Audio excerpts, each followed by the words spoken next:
Happy Palm Sunday.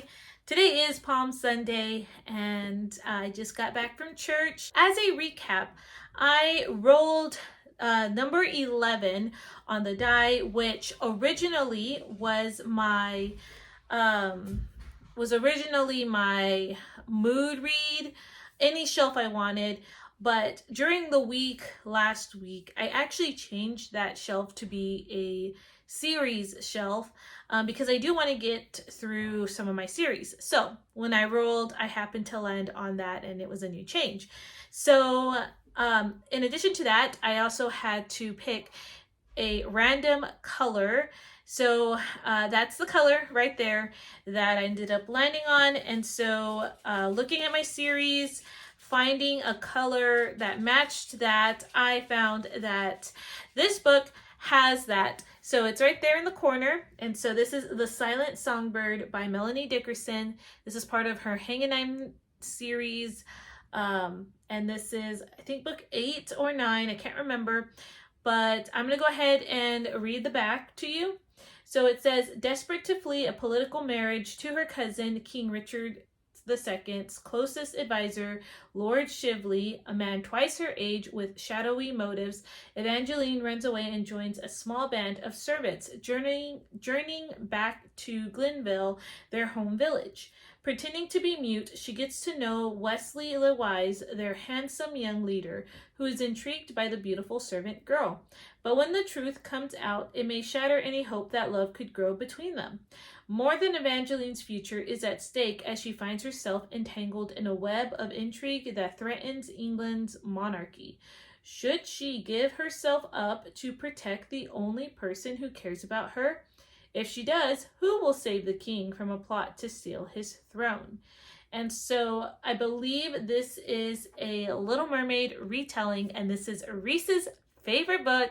So I cannot wait to start this book this week. So I am not sure how long it'll take me, usually about 3 days, but also we'll figure out the whole color situation in terms of like if I'm going to keep the blue color as my color for the week and find series based off of that color.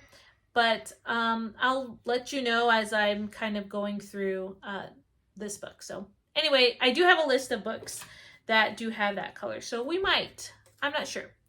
Okay, I'm going to go off to lunch and I will see you guys when I have completed this read. All right, good morning. I think it's still morning. It might be afternoon, but it is Saturday and I have finally finished The Silent Songbird. So let's talk about this book.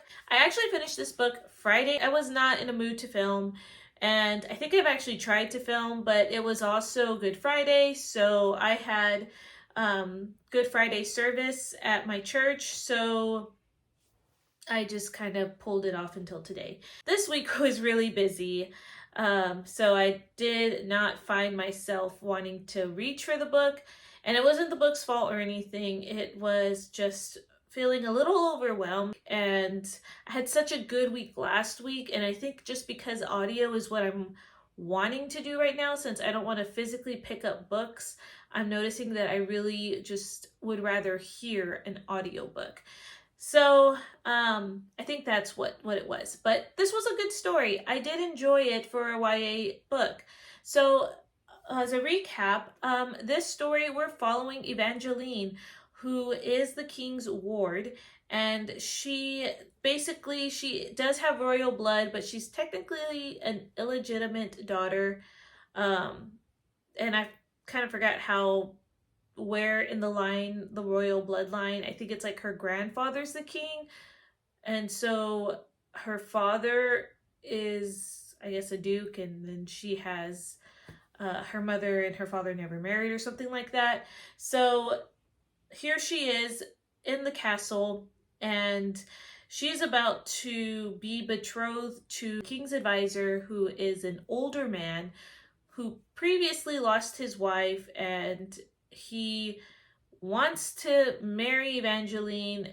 We know that through the comments he says that he could be abusive, and he basically is not a good guy. And so Evangeline wants to leave, and she sneaks out in this caravan, and in this caravan is Wesley, whose parents are actually the parents in the Merchant's Daughter book, which I think is book 2 in this series. So that was cool to see, like the second generation. And so it's kind of like an insta-lovey book, because Evangeline does admire Wesley for his character, but she also is always thinking about what it would be like to be loved by him. So I'm not very big on insta-love books usually. So, but it wasn't like, it did not annoy me as it typically does. So, but it does talk about that a lot in this book, especially with Evangeline to Wesley. And just letting you know, in case that is a trope that you may not like. So, but I liked it because this book was just fast-paced in the plot and what was going on. I liked seeing Evangeline's character growing through the book. Of course, she pretends that she's mute because she's trying to stay hidden. And so there is lying in this book, and I wasn't a fan of how long the lying lasted, but there were consequences for the lie. So I did appreciate that. But yeah, it was fast paced though. So I appreciated that. And I appreciated the humor between the characters. This one actually had me laugh out loud a couple of times. And yeah, lots of twists and turns. I like the unique setting. I love the family of the Wise family. Especially, again, I love seeing like cameos from the previous books into this book. So I think with the rating that I did use for my cheat sheet, I'm gonna rate this a 4-star, which is typically what I'm kind of rating these YA books from Melanie Dickerson. This one has a Christian fiction rating of a 3, and if you like strong female characters, you may like this book as well, because she is a very strong character, strong to the point of being very stubborn. And if you see towards the end, that may or may not have worked in her favor, but ultimately it was a great take on The Little Mermaid, and yeah, I enjoyed the time that I did spend with this book.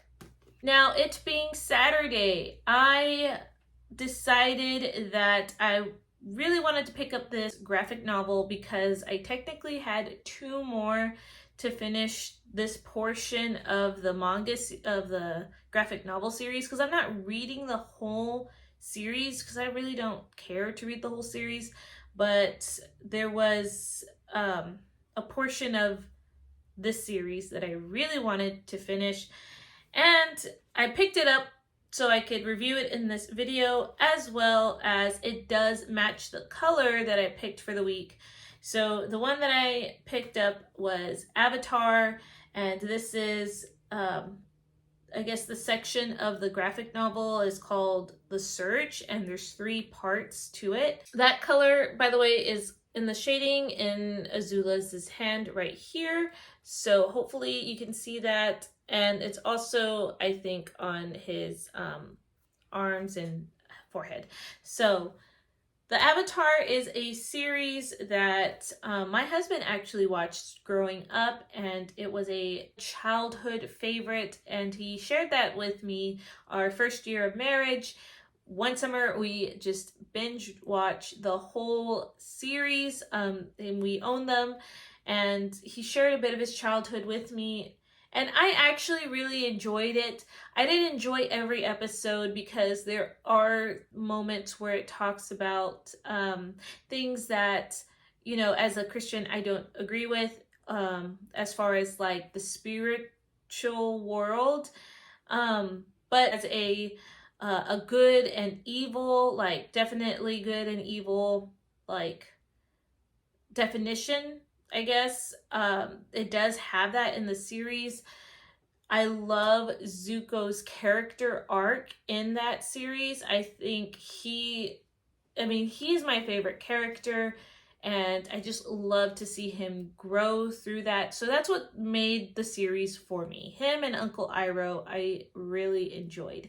So there was a part in the movie series that was left unsaid, and that was what happened to Zuko and Azula's mother, because she gets banished and we don't hear anything else from her. So this graphic novel series, you have a section dedicated to finding out what happened to their mother, and that is called The Search, and it's split into 3 parts. So I read the first one, the first part. My library doesn't have the second part. I think it got lost, and when I asked them, they said that they have no idea where it's at. So I took the third one out, and I figured, you know what, the second one would probably have been a filler, and the third we'd actually get like the answers, and I was correct.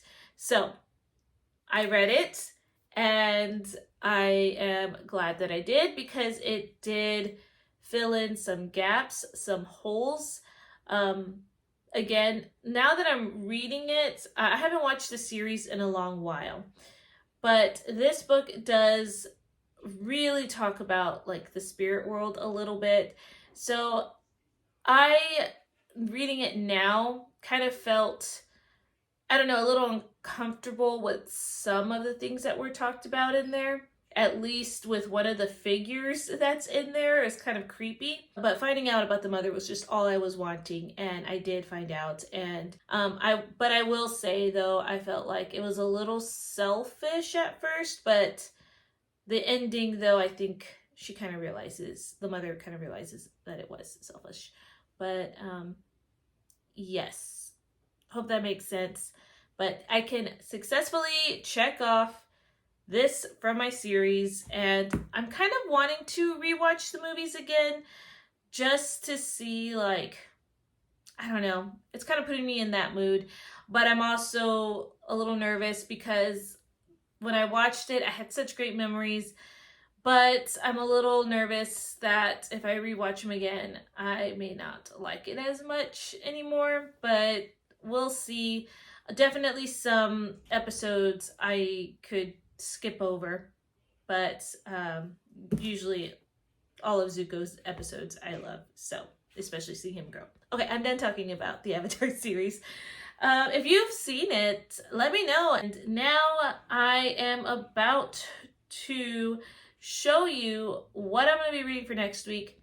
Before I do that though, let me go ahead and talk about some of the books that I did acquire for this spring, little mini spring haul. The Orphan's Wish by Melanie Dickerson, and this is an Aladdin retelling, except it is gender flipped, so she's the Aladdin and I guess the guy is the Jasmine. So but there is the next book in the series. This is book 8, and there are a total of 11 books in this series. So I am slowly making my way and collecting the series. The next 2 books I got from an estate sale. And so one of the books, and they're both children's, I think maybe considered middle grade. But one of them is When We Were Very Young by A.A. Milne. And this is part of the Winnie the Pooh series. I think this is book 2, or it might be book 3. If I can find it, I will let you know. But this is part of that Winnie the Pooh series. And it looked like they were spraying the edges, but they didn't spray these, the bottom or the side, but they did the top. So I don't know. But there's that one. It's hardcover.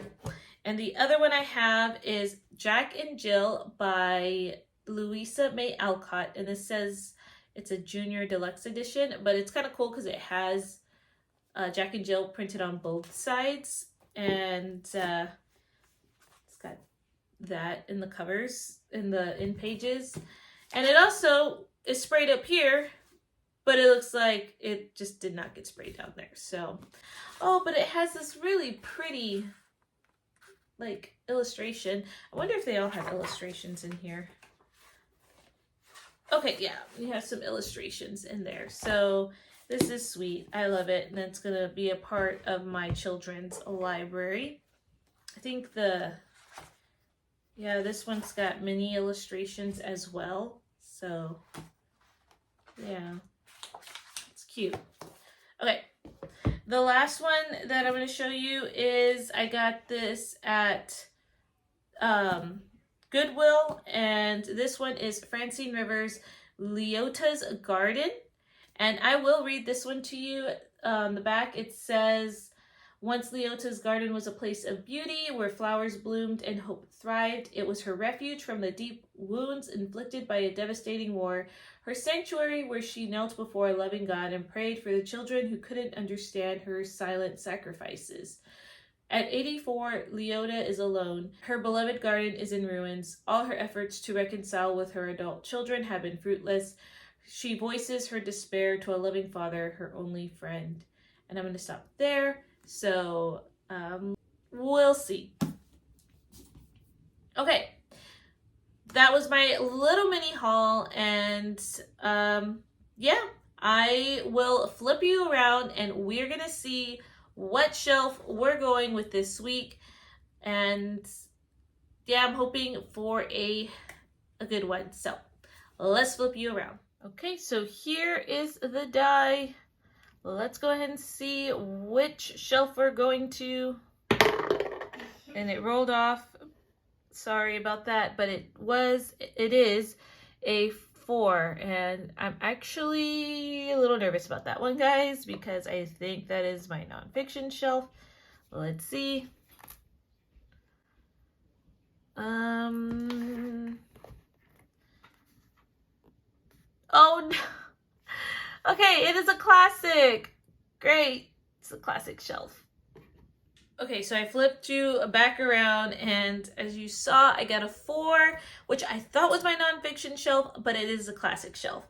So I'm a little nervous to see about what I'm going to get, especially since usually classics take me time to read, as well as they are typically lengthy. So I might just read one this week, which is okay. It is fine. Definitely wanted that biblical fiction shelf. I was really hoping that we'd get that one, but you know what? That's okay. Let's see what the criteria to pick this classic shelf is. So the color one is going back into this, what's it called? Pile, and we are going to mix them all up. Mixing. Let's go ahead and go with this one. Uh-oh. This one says, well, I did this to myself. Most number of pages. Great. I'm going to also try to fix the lighting in here because I feel like it's really dark. So while I'm doing that, I'm also going to check to see what is my most number of pages. So I will be right back. Okay, I think I made the lighting better. We'll see. I opened my window up, so it's a lot of that sunlight coming in. So I'm currently looking right now at my Goodreads, and one classic that I do have on here is actually going to be saved for a video that I'm doing, which is my Around the World vlog series. So I'm kind of holding that book off. So we're going to go ahead and go to the next one. And so the next classic that I have not read yet is going to be a third in a series. So I'm going to just go down to the next one because the second book in that series is right underneath it. And so it's actually not that bad. It is 329 pages. So let's just see how big the font is. But that is Little Men by Louisa May Alcott.